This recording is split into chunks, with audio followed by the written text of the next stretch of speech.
Home sellers, listen up. We've got a lot of questions here at the Old Ohio Property Group, and many of them center around the offer phase. So today, I thought I would dive into a couple of situations that have come up fairly regularly here in the last few weeks that all kind of fit under one umbrella. So I'm calling this deals, karma, and consequences because sometimes what looks good on paper doesn't always translate too well into real life. So yes, maximum dollars is the key. Best terms for the seller, that is definitely a key. But there's a long distance between offer and closing. And karma, my friends, is real. So stick around. We're going to show you how to get the most out of your property when you sell without selling your soul. Hi, and welcome to Talking Realty, the go-to podcast for home sellers looking to make more money, save time, and avoid headaches. Whether you're selling a flip, a new build, an income property, or the place you call home, you're in the right place. I'm your host, Glen, 20-year realtor and founder of the Ohio Property Group. Selling a home can be a complicated and costly process that leaves sellers feeling uncertain and sometimes overwhelmed. At the Ohio Property Group, we empower sellers to successfully reach the closing table while keeping more money, actually a lot more money, in their pockets. To learn more, head over to talkingrealty.com to pick up our monthly newsletter and any of our free home seller tools. And if you haven't already, be sure to rate, subscribe, and review the show. Now, let's get to it. So today we're going to talk about deals, karma, and consequences, and navigating offers the right way. While the goal is always to get you the best terms from the strongest buyer, there is a line that most of most of us all know where that line is, and we kind of feel it when we're approaching the warning track. But today I thought I would dive into some real situations that come up where it's maybe a little blurrier than we'd like it to be, and the line between the right thing to do and maybe not the right thing to do. It's called a slippery slope for a reason. You put your toe on it and all of a sudden you're clear down at the bottom. To lead it off, I thought I would share a story, but this one's not about real estate. It happened to me. So years ago, I was selling my beloved Tahoe. I had this Chevy Tahoe that the kids and I and my wife we sold it with 254,000 miles on this truck. And we had taken it all over the United States, Florida. We took it across through the Midwest. We took it everywhere.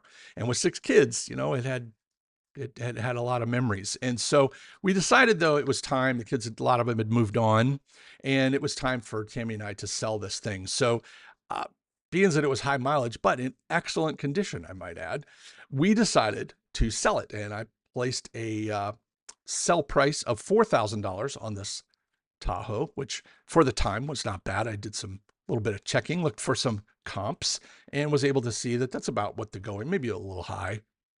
But regardless, I put it out there, and we lived at that time on a pretty busy road. So I just parked it out by the road, and I think I stuck it on Craigslist or something like that, just to kind of get some interested in it.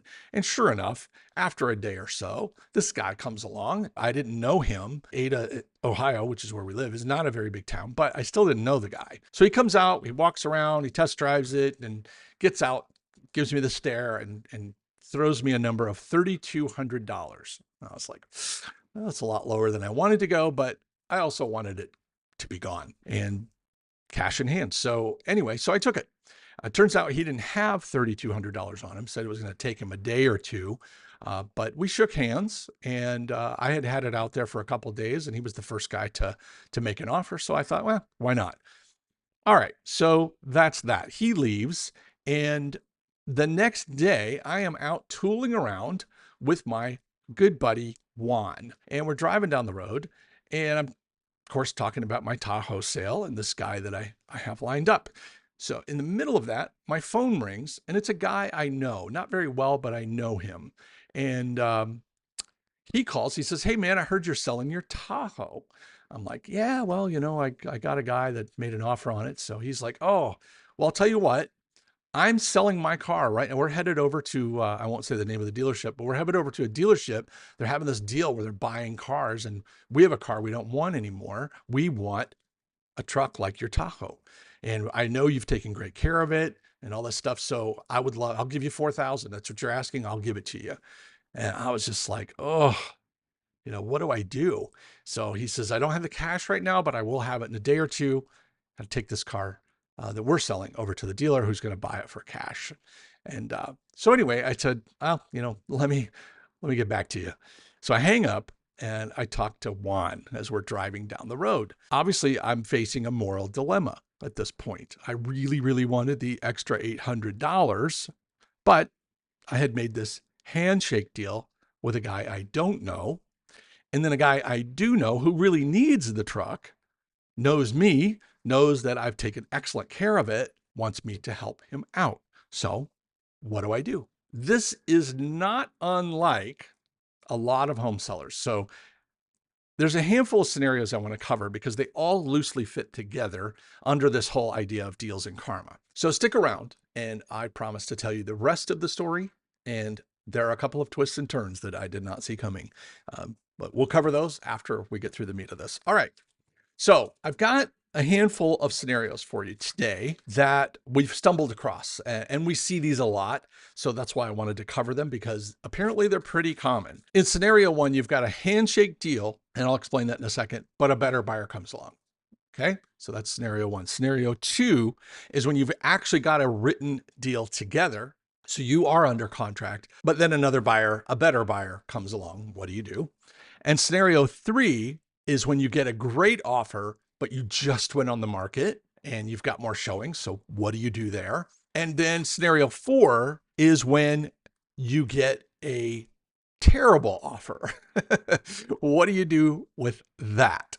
So these are my four scenarios I'm going to cover, and I will show you how we handle them and how we try to get the best results out of each of these cards that were dealt. Okay, so scenario one, doesn't matter how long you've been on the market, but you've got a deal together, but it's missing something paperwork wise. So fundamentally, the broad strokes and all the details have been dealt with: price, closing date, contingencies, furniture, whatever, you name it. It's all been dealt with. Maybe a lot of it is on paper, because that's a lot of times how these start, is somebody sends you an offer and then you go through it and you kind of redline the stuff that you don't like.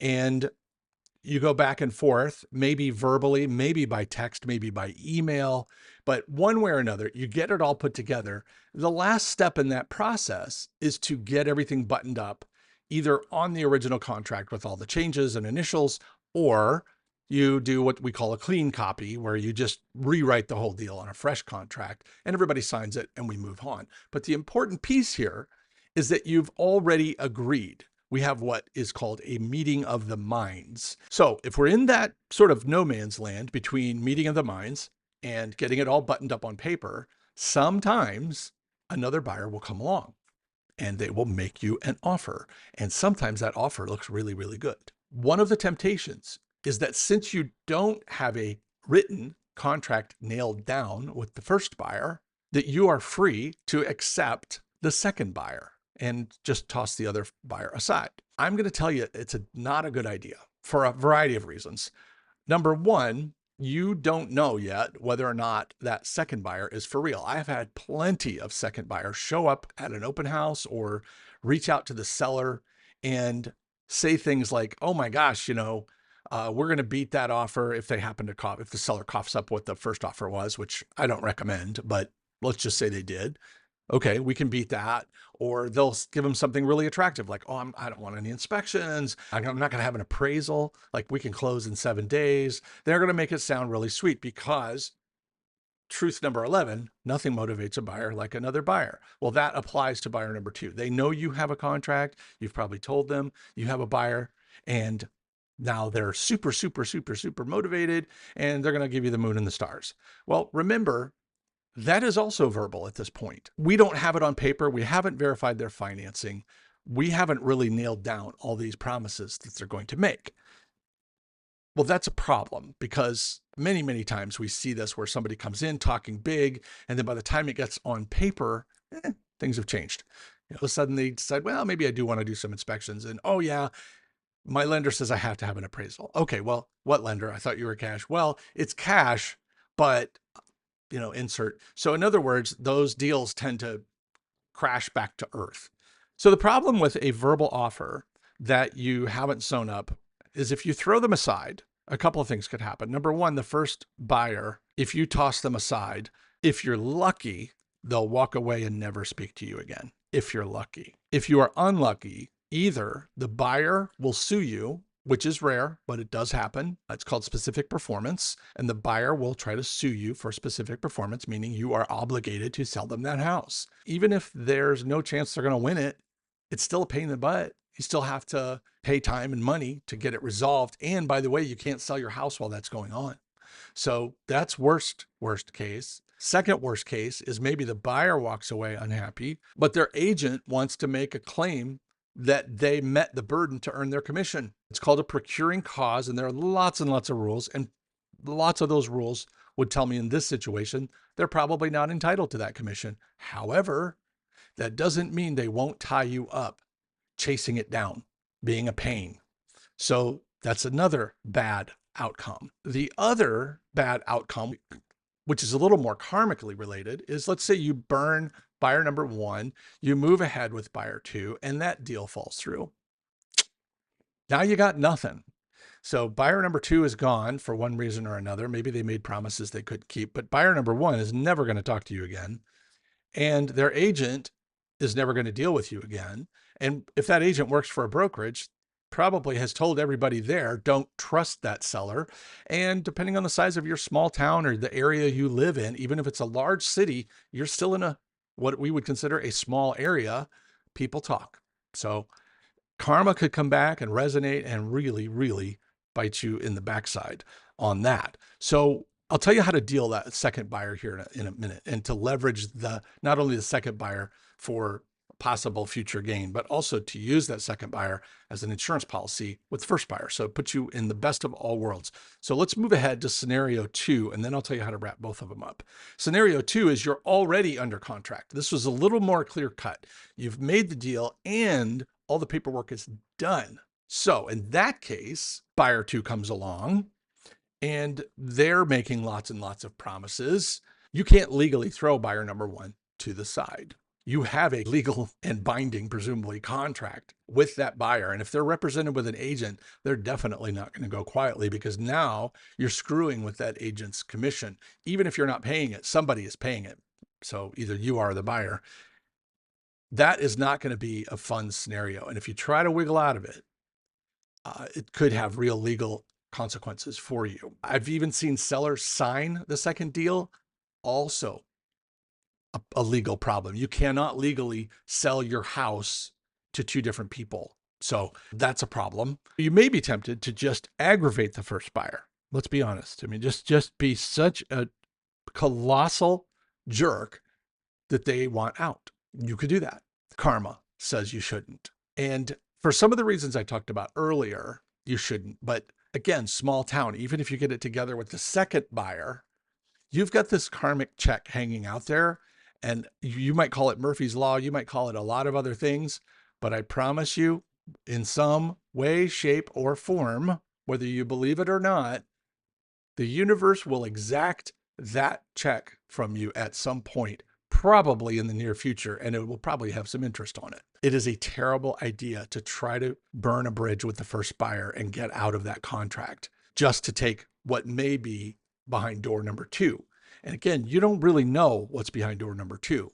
Plenty of deals. You've heard stories on this podcast where we've had amazing deals that for no karmic reason didn't make it. Everything was great. We had cash. We had no inspections, no appraisals. We get to the closing table. The buyer just goes up in smoke. Maybe they died. Maybe they change jobs. Maybe they get a divorce. Whatever happens, it's gone. Well, and that's without a karmic paycheck. Maybe that was caused by something else. I really don't know. I'd have to, I will say that's beyond the scope of this particular person to know that. But anyway, in all scenarios, ditching the first buyer, whether it's verbal or whether it's a legal contract, is a bad idea. And it has heavy, heavy consequences. Maybe direct, tangible legal consequences, maybe indirect. My life is going to be kind of screwed up for a while after this, because there's no way you're going to walk away scot-free on that deal. So what do you do? All right. What do you do? In this case, whether it's a handshake or whether it is on paper, my advice is the same.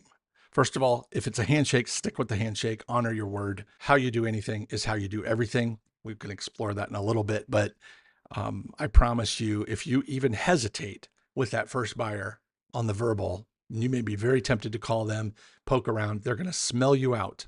They're going to know you're up to something, and you will damage the love tank or trust, if you will, between yourself and the buyer, and it will cost you down the road. Either it's going to upset the rest of the negotiations or it's going to cost you the deal. So, and maybe by the time that happens, buyer number 2 is gone. So what I would do is explain to buyer number 2 the exact situation. Hey, we're just wrapping up, in the case of the verbal, we're just wrapping up with another buyer, but I would love to have you as my primary backup buyer. So in that case, you would get this person on paper as a backup buyer, and they would be in the wings so that if something went wrong with the first buyer, they're immediately up. The property does not go back on the market, and it immediately transfers to buyer number 2, and then we adjust the dates and we get going. And buyer number 2 doesn't have to worry.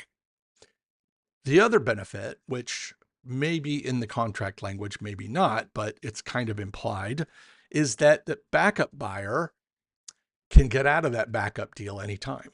So this is another carrot for the backup buyer to say, hey, look, there's a lot of green between here and closing with my first buyer. So there is not an unreasonable chance that something could go wrong. We don't expect it to, but it could. You may want to go ahead and secure the backup position so that if anything does happen to the first buyer, you're right there. You can pick it right up with our deal that we're going to ink right now. And that way it gives you time to investigate whether or not they're serious about all these claims they made. Do they have the money? Is it proof of funds? Is it proof of financing? Whatever it is. And if they don't want to sign the backup, you can always tell them, look, you can get out of this anytime. So if you go ahead and we put the deal together and a week from now, we're still under contract with the first buyer and you find another property you wish to pursue, you just have to let me know. Send me a written notice that says you're out and you're out. There is no earnest money exchanging hands. There's no nothing. So you can walk away anytime. That, I don't usually have to pull that gun out, but it's a good idea, especially if the backup buyer is really, really good. Okay. So that is how I would handle them, whether it's verbal or whether it is a written contract with the first buyer. I would secure the second buyer on paper, make them your backup buyer. If you continue to get buyers, we've had as many as 5 backup. They have to be numbered in the contract. It has to say this is backup position number 1, 2, 3, 4, 5. And then as they start to fall off, which inevitably they do, all 5 are not going to make it all the way through, then they continue to shift. You just notify them. If backup buyer number 1 falls off, you'll want to notify the other buyers that they have moved up a position and maybe update them. Hey, we made it through inspections, or hey, we're waiting on the appraisal. Because as you get further and further into the first deal, the backup buyers a lot of times will go ahead and fall off. Some of them will just say, hey, you know what, I'm out, but let me know if that deal falls apart. Well, they've lost their position. So if there's other people ahead of them on paper, they're not going to hear about it.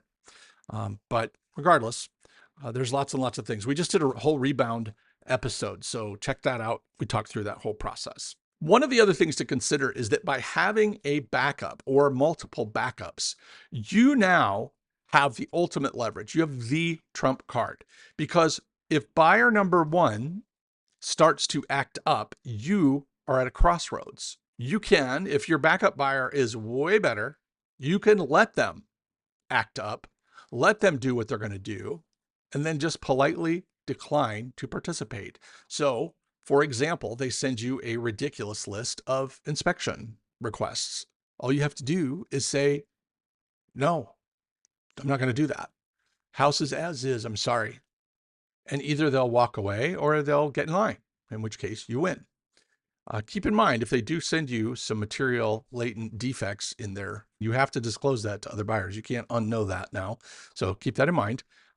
If it's really, really bad and they're willing to take the house, you have to ask yourself, what are my backup buyers going to say about this? Because you absolutely have to tell them if it's really bad. I won't dig into that. But what if you get a low appraisal? You can tell them, no, I'm not going to lower my price, and you can move on.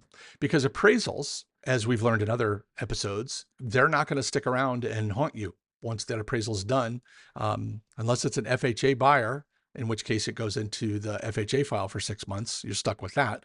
So as long as your backup buyers are not also FHA, that appraisal means nothing. And you have no legal or moral obligation to tell any of your backup buyers that the house didn't appraise. So good food for thought there. But if you have backup buyers, that's your new standard. You don't need to go any worse than that. So you can tell the primary buyer, your first offer, hey, no, we're not going to do that. And you can go silent and just be very cryptic about it. And then they'll get mad and walk away. And then you're on to your second buyer.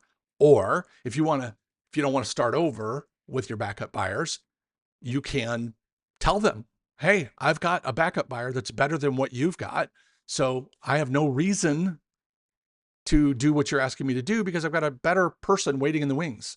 So what do you want me to do? Do you want to release, or can we just stick with the original deal? And at that point, more often than not, that buyer, truth number 11, nothing motivates a buyer like another buyer. That first buyer, when they realize that there are other people waiting to buy your house, many, many, many times will say, oh, wait, never mind. Just kidding. Ha ha. We've had $5,000, $10,000 requests just go up in smoke. As soon as they find out we got a backup buyer, many times we don't even tell them the nature of it. We just tell them we have a backup buyer. I have no reason to do that. It doesn't make sense. In my case, I've got a buffer. I can create some theater because I'm not the seller. I can say, I don't think my seller would do that. I can't see a reason why they would do that. They have a really good backup. And at that point, the other agent is going, whoop, what do you mean backup? Oh yeah, didn't I tell you? Of course I didn't tell you. I had no reason to tell you. But that type of motivation is extremely strong. So keep all those things in mind. You can use the backup, the second buyer, to not only keep your karma straight, but also keep the first buyer in line. And worst case, you've got an insurance policy called a backup buyer that if the first buyer can't or won't perform, you move on and your house is still sold. Hey friends, this episode of Talking Realty is brought to you by our friends at Associates Title. This team is shaking things up by focusing on what truly matters. Brace yourself, putting customers first. Novel idea. Whether you're buying, selling, or investing, for sale by owner or working with a realtor, they've got your back with incredible cost savings and the latest tech to streamline the process. Their secure online portal keeps everyone in the loop, from buyers and sellers to lenders and agents, all while keeping your data safe and communication crystal clear. If you're getting ready to make a move, don't underestimate the importance of having a great title company on your side. Check them out today at Associates Title Inc. That's plural, associatestitleinc.com, or call my friend Ryan Phillips at 614-419-2418. Check the show notes for those links. Do not leave your title company choice to chance. Okay, back to the podcast. Scenario 3. You're just on the market and you get a really great offer, but it's day one and you've got a bunch of showings coming. What should you do? And just to give you the corollary to this, scenario 4 is going to be you just went on the market, you got a bunch of activity, and you get a really crappy offer. So 2 different offers, 2 very different responses, but both have possibilities to make your life even better. So let's talk about how to do that. In the first case, scenario 3, where you're just on the market. This is actually, I'm going to go ahead and insert a real story here. This is Diana, is her fake name, but Diana is a very real person. She just has a different name. Diana puts her house on the market. It's right around $600,000. And we get a full price offer on day one, standard stuff, short inspection period, but they want to do inspections. Of course, they're financed. So we've got to deal with an appraisal, and then we've got the usual title, but there's no home sale. There's none of that. So it's not an ugly offer. It's actually a really good offer. The agent wanted their 3% commission. Seller wasn't real happy about that. So we were going to have to do a little bit of massaging anyway, but nothing major. All they really wanted that the seller wasn't okay with was a couple of appliances, and we needed to move some dates around. But the buyer's agent had already told us they were negotiable on that. So we already know we've got a bird in the hand, as it were. This is a good offer, and it's full price, and it's day one. Well, the plaguing problem is FOMO here. The seller is terrified that if they take this offer, all of a sudden, they're going to miss out on some amazing Holy Grail offer that's going to come around in the next day or two. So the trouble with that is that Diana told me to wait. Well, the first day, okay, that's fine. I told the buyer agent, hey, that's, things are just unfolding. They've got a bunch of showings today. So they're not even at the house. So I can't even really talk to them. Let's wait until the dust settles and then I'll see if I can get this presented, get you an answer. And they were fine with that. Day one, they were fine. They kind of expected that it was going to go overnight. So they weren't too terribly upset. Day two, we've got a bunch of more showings, but no offers, no more from day one and none from day two. Okay. So I'm strongly encouraging Diana at this point to let's get the counter done. If we were going to go into multiples, either set an offer deadline, which we could do. She didn't want to do that. Or let's negotiate with buyer number one and get it to a point where it is your dream offer. I like that. Let's go back and say, hey, look, stuff's still happening. Things are still coming in, but I think I can convince, in my case as an agent, I think I can convince my seller to take your buyer's offer if we make these changes. That would have been the time. Or if you're the seller, you can say, listen, I've still got a lot coming in, but I really would like to take your offer if you would make these changes, and just insert what those changes are. If you're going to do this, you need to do it sooner than later, because every hour that goes by, every showing that goes by, you lose leverage. These buyers and agents are not stupid. They know what you're doing. All right. I can sell the first 12 hours of, hey, I need more time. I can sell that, or they haven't been able to talk or whatever. I can sell that. You can sell that. However, after 12, 18, 24 hours goes by, they know without a doubt, they suspect it already, but now they know for sure you are fishing for a better offer. And I might add, without ever giving them the chance to meet whatever better looks like. Well, you don't want to put a number on that. I get you. You're hoping that someone else will come along and set the market bar even higher. They're going to go to 650 or 700. Never mind, the odds of that are probably not very good. If it didn't happen in the first day, if you didn't get a bidding war in the first day or two, it's not going to happen. All right. It could, but it's highly unlikely. And if your first buyer comes on in at full price and nobody does anything for the rest of that day or the next day, you're not going to get the $50,000, $100,000 over what you're asking. It's not going to happen. Okay. In this case, the old adage of your first buyer is your best buyer happens to be true. It's usually not true, but in this case, it happens to be true. So by waiting, you're doing a couple of things. One, you're draining the love tank. Every hour that goes by, the love tank is going down, down, down, down, down. And we know we need a certain amount of love left in the tank after we get the deal together to get through appraisals and inspections and any other bumps in the road that show up. We know we need as much love as possible. And the love, as we know, peaks during the offer, drains all the way. If you run out before closing, probably not going to make it over the finish line. Keep that in mind. The other thing is that on top of the love tank draining, because of just the waiting and aggravation and anxiety for the buyer, is the trust is dying because they know what you're up to. Truth number 9, how you do anything is how you do everything. And buyers get this. They understand that as a seller, if you will play games during the offer, you're going to play games the rest of the way. Even if you don't, they're going to assume that you are going to play games. I can't stress this enough, is that you're not operating in a vacuum. It's important that if this offer is really good and you want to wait 12 hours or overnight if it comes in the evening, that's fine. That's fine. But after you get into that second day, I really need you to get back to that first buyer and say, listen, we've still got stuff coming in, and then throw them your dream offer. We've still got stuff coming in, but I would be willing to forego all the other showings.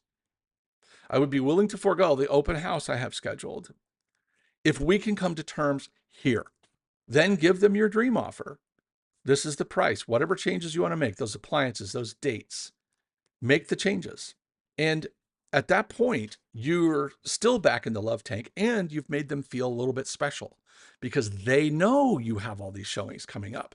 If you wait until all the showings are done and over with and you still come back to them, they get it. You wasted 3 days of their time, and they know you didn't get another offer that was better than theirs, because if you did, you would have taken it. If you come back to them in 3 days and say, okay, we're ready to go. Let me tell you what happened with Diana. She did wait 3 days, 3 entire days. And finally, after multiple check-ins from the buyer's agent with me saying, no, I don't have it yet. I don't have it yet. And me checking with the seller like, hey, we're going to lose them. We're going to lose them. We need to do something. Nope, nope. Well, we want to wait. We got one more showing tomorrow. I'm telling you, my advice is that's a bad idea. So let's just deal with this buyer. If that other buyer comes up and wakes up, that's great. We will throw that into the mix. But until we have it, the old bird in the hand, right? Nope. Waited till the last showing finished and then came back with their appliance changes and the date changes. And as I'm sure nobody is shocked by, that buyer told us to get lost. Okay. So no sooner had I sent the counter offer back to the buyer's agent with the great news, they're going to take your deal. All we need to do is change this and this. The agent responded minutes later and said, no, they're gone. They're gone, dude. They weren't going to wait. He said they felt like they were being jerked around. They were being dragged through the last few days while you looked for a better offer. So there was no mystery about what was going on. So even if that deal had come together, in my opinion, there was no way on earth we were going to make it through to closing because we had burned everything up waiting for a better offer. So response for a good offer on day one is to go back to them with a dream offer counter. Give me the numbers, give me the dates, give me the appliances, all the other details, seller, that will make you do cartwheels. Let's go back to them with that while we have the leverage of it's still the first day on the market. Now, mind you, while you're doing this, while you're negotiating with the first buyer, you could start a whisper campaign. So if you get that offer, feel free to blast out to everybody who's shown it and everybody who's gonna show it and say, hey, we're negotiating an offer. I just thought I'd let you know. For my whisper campaign, I just go to everybody who's shown it. Everybody's gonna show it. I just let them know, hey, I've got offers. Nothing's together yet, but I wanted you to know in case your buyer was planning on making a move. If they've already moved on or if you don't think they're serious or whatever, that's fine. I just figured if I were in your shoes, I'd want to know something along those lines. Very friendly, very camaraderie. Hey, I'm just letting you know. And you're going to get a couple of different responses. Maybe no response, but you might get, no, they're just starting. They're probably not that serious. It's a little out of their price range, or I'm just showing it to them in the midst of 7 others, or no, they changed their mind. You're going to get some of those. And then you're going to get the, holy cow, can I move up my showing? Please, please, please don't do anything until we see it.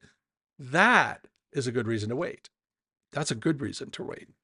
But if it's more than a day or two, you're risking. Every hour that goes by, you're risking. All right. So in that case, hopefully you're clear that good offer early, whisper campaign. If nothing comes out of that, go ahead and let's counter that first buyer and let's get it sewn up in the first 24 if you can. Hey friends, as most of you know, we don't run paid ads for the Ohio Property Group or this podcast. We rely on word of mouth. So if you find any of this content useful or fun, would you mind taking a few seconds, give it a quick rating? If you got a few more seconds, maybe give it a review or share it on the socials. I'd consider it a personal favor. Let's spread the word to other home sellers and make this podcast grow even faster. Alrighty, back to your regularly scheduled broadcast. All right.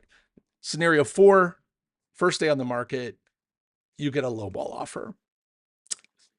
Yeah, you're clearly not going to take it and you don't care if they walk away.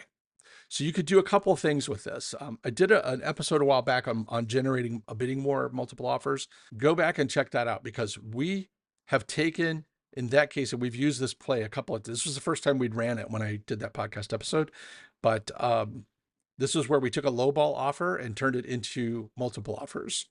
We set an offer deadline and we had nothing else on the radar, but we did it anyway. And it worked. The first buyer came up way up and we were able to put that deal together. You could do the same thing, especially if you have more showings. Because remember, if you're using something like showing time, the buyer's agents can go in and look at your calendar and they could see that it's booked or in some cases not booked. So you got to keep that in mind. There's more going on than maybe you can see. So anyhow, if you get a lowball offer right away, you just want to be polite, let them know you got it, let them know you're quite a ways apart and that you will do what you can. If you're the agent, you will do what you can to get it sold, but you just need some time. If you're the seller, you're going to get that offer and you're going to look at it and you're probably not going to do much other than acknowledge that you got it and tell them you'll be in touch. These people, you can ice them. I'm okay with that because that offer, crappy as it is, still an offer. So when your other showings are showing up, some of them are probably asking, hey, you got any offers? Hey, you got any offers? You can now legitimately say yes and leave it at that. Well, is it any good? Naturally, I can't get into that. I'm telling you, I have the offer and we haven't signed it yet. Just leave it at that. Leave it right there. I had an agent the other day call me and say, do you have any other offers? Yes, we had actually a pretty decent offer, but we hadn't taken it yet. Well, does it have any inspections on it? Now, I get what she was saying. She wanted to kind of ferret out some of the details. That one could backfire on you, folks. You might be tempted to say, no, it doesn't. Maybe lie. This is karma again. And say, or even if it's true, say, no, we don't have any, there's no inspections on that offer. One, it might compel them to send you a really good offer with no inspections. Or in this case, because I said I'm not going to get into that, naturally, I can't get into those details. She said, well, I just need to know if it has any inspections on it. I said, once again, ha, ha, ha, I love your persistence. However, I'm not going to discuss the terms of one offer with a different buyer. That would be unethical. And she kind of like, well, I do this all the time. And we get that a lot. That's fine. Anyway, what she said before she hung up was, because if it doesn't have any inspections, we're out. Because my buyer will never make an offer without inspections. Well, I don't know why she's telling me all this. I really don't. But the point is, if I had told her that there were no inspections, they were gone. Well, as it turns out, I didn't tell her anything and they still made an offer. Food for thought. So with your lowball offer, you've made your whisper campaign. Maybe it netted you results. Maybe it didn't. But the other thing is that when you've exhausted and you don't have any other offers coming in, engage that buyer. Go ahead and say, hey, look, we're a long ways apart. We have a template we use called offer response too far. And in that case, I just kind of call it what it is. Like, hey, as you know, we're a long ways apart on this, but these are the terms we would take. See if you could do it. If you can't, we understand and wish you best of luck. If you can, great, let me know. And at least you've got the ball rolling, because sometimes low ball offers are just fishing for the bottom, but they really, really, really want the house. In this case, you're not burning the love nearly as quickly as you are with a good offer. A good offer knows it's a good offer. A bad offer knows it's a bad offer. That buyer knows that there's a reasonable chance they will never hear from you, that they have burned some love by giving you such a crappy offer. So in many ways, by doing a reasonable response, don't be a jerk. Don't go back and tell them to get lost. Come back with your wallet, stuff like that. Don't do that, because that may be a legitimately good buyer who just needs some help getting there. So it's possible they come back to you and say, hey, I'll tell you what, we can't do what you want, but we can get close. We can do this. And that may be your buyer, depending on the other terms, that may be your buyer. So good offer, get back to them quickly, be decisive, run your whisper campaign, but do it quickly, but give them your dream offer while you've got all the other showings lined up. I know some people are going to holler, we should wait. I'm telling you right now, if you don't get multiple offers right away, you're probably not getting multiple offers unless you work really, really hard with the whisper campaign to get multiple offers, or you set an offer deadline and stop the clock. Because when you set the offer deadline, the first buyer understands, okay, there's an offer deadline, i.e. there's probably multiple offers, and they stated very clearly they're not going to respond to anybody until that date. Now, when I set an offer deadline, I always throw in the caveat that the seller may choose to accept any offer prior to the deadline. So if you set the offer deadline for 3 days and a day and a half in, you got no other offers that you would be willing to take, go back to that first good offer and say, hey, listen, stuff's still coming in. You've heard me say this before. Things are still rolling in, but we don't want to wait for we're just overwhelmed. Give them whatever you want to tell them. We would love to take your offer, but we need it to be here. Can you do that? Would you be willing to do that? And then I'll just cut everything off now. You're refilling the love tank. You're building with that buyer. That's a great scenario. With the lowball, put them on ice. Use that lowball offer to run your whisper campaign. Let people know that you've got an offer you're willing to do. Either set an offer deadline or don't. That's your gamble. And then eventually, if you get nothing else, go back to that lowball offer with a reasonable counter that you would take. You never know. Karma, deals, and consequences. So back to me and Juan driving down the highway. I begin to convince myself that I was actually beginning to be doing the right thing by helping my friend out he really needed the truck, versus the other guy who told me, I just think it's a good deal. Not sure how much I'll use it, but I had a handshake with the first guy. I called the first guy to see if he was really interested. Remember I mentioned earlier about how they can sniff it? I'm pretty sure he sniffed it. But anyway, I called to make sure he was coming the next day to bring the money, just as he had promised, and that there was no chance he would take himself out, because that would have been okay for me. Um, well, anyway, he says, no, I'll be out tomorrow. And he was very firm about that I will be there tomorrow. I'll have the cash. Okay, great. Confirm the time. We're all good. Now I'm back to my dilemma. So while Juan and I are discussing all the different scenarios, and Juan is extremely intelligent. God, I hope he's not listening to this because I'll never hear the end of this. But anyway, Juan is extremely intelligent. So I love bouncing stuff off of him because he can see all sides of it. He's got one of those crazy minds. Anyway, while we're sitting there batting this around, we're on a 4-lane highway, kind of in the rural parts between Marion and Columbus. So it's sort of farmy country. A car goes around us and settles in front of us on the highway, passes us and settles right in front of us. And across the back of the trunk of the car, where the car name is, it says in big letters, Karma. Not kidding you. Karma. Well, I'm a car guy. Juan's a car guy. I had never heard of a car named Karma. Juan said, yes, they do exist. His father had run a shop for many years, and so he was familiar with it. But way back in 2011, a company released a car under the model name Karma. And get this, they only released 2,000 of them.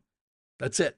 In the whole of the world, 2,000 of these cars. Well, one of them is cruising down the highway outside of Columbus, Ohio on a Tuesday afternoon or whatever it was, and settles down right in front of me at the very moment I'm having this dilemma. Well, obviously with a sign like that, how in the world am I going to ignore that? Because that would just be suicide. So I called my friend and I told him, hey man, I'm going to ride it out with the first guy. If something falls through, let's keep in touch. But I'll confirm with you after I get the money, so you can keep looking. But I'm going to go ahead and roll with this guy. And he understood. He was cool about it. He didn't try to offer me more money, thank goodness. But he was like, man, if that deal does fall through, you gotta let me know because I really, really want your truck. Okay, so it's fine. I sold it to the first guy. So here's the epilogue. The second guy, between that phone call and by the time the first guy showed up and paid me the next day, he calls me again. And I think, oh, he's just going to be pressuring me to sell him this truck. No, he calls from the dealership and says, you're not going to believe this, but they lied. They told us they'd give us X number of dollars cash for my wife's car. We were selling that so that we could buy your truck because we've got kids on the way or whatever. And they lied to me. I get there and no, they never said that. They're offering me a fraction of what I need to buy your truck. And all they really wanted was for us to come down and test drive a new car and trade ours in. And that must be where the mix up came in. So apparently it was a bait and switch, according to this guy, to get them into the dealership. It did not work. So karma, lesson number one, he would have never come through. So if I had burned the first guy in favor of my friend, I would have had neither one. So there's that. Karma, lesson number two. About a year later, Tammy and I moved. And when we get to the house, this is actually like moving day. And we'd been there a few times. We'd looked at it and, through the course of buying it. Well, anyway, we're on one of our multiple trips because we were moving from Ada to Ada. So it's not a very far trip. We were moving from the country to the city. So way out in the country we were living in town now. On one of those trips, I took a different street and I think I saw my old Tahoe. This was a year later. Now, I know this vehicle because, as I said, we took it all over the United States, put 250,000 miles on it. Sure enough, there's my old Tahoe is sitting in the driveway about 2 houses down from my new house. Guess who my new neighbor is? Yeah. So if I had burned him, I'm guessing neighborhood block parties would have been a whole lot different. So just saying, you never know when the piper is going to show up to be paid.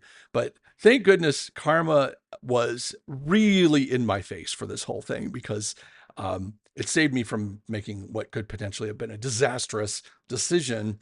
And I'm going to try to keep you from doing the same thing. So the moral of the story is You want to make fast decisions about situations when they pop up. You don't want to do things that are going to upset the buyers, and you definitely don't want to do things that are going to upset karma, because whether you believe it or not, karma keeps track of what's going on, and that check will come due. So it often leads to much better outcomes in addition to protecting you legally, as I mentioned a few times. So when you act with integrity, good things generally tend to come your way. It's not like you go out and you act with integrity expecting good things, although you should. But that's not why you do it. Do it for the right reasons, and good things will happen to you. So there are legal implications, as I mentioned, with ditching your early buyers. And then there are negotiating implications to screwing around with a good buyer while you fish for better buyers. The love tank is real, and I've seen it drain unnecessarily too many times. So this is why it's one of the reasons why we do this podcast. Try to call out the lessons that other people have learned so that you don't have to learn them yourself.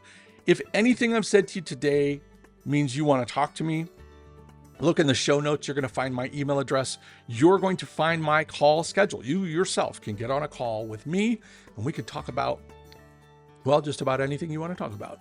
So I would love to hear from you. And with that, I will let you get back to your day. Thanks.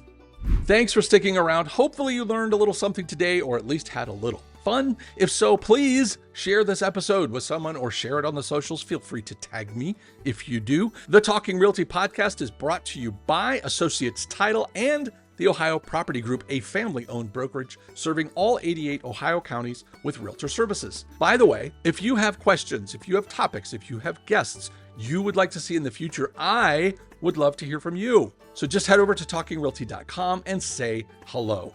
Thanks again for tuning in. Until next time, keep making smart moves in your real estate journey.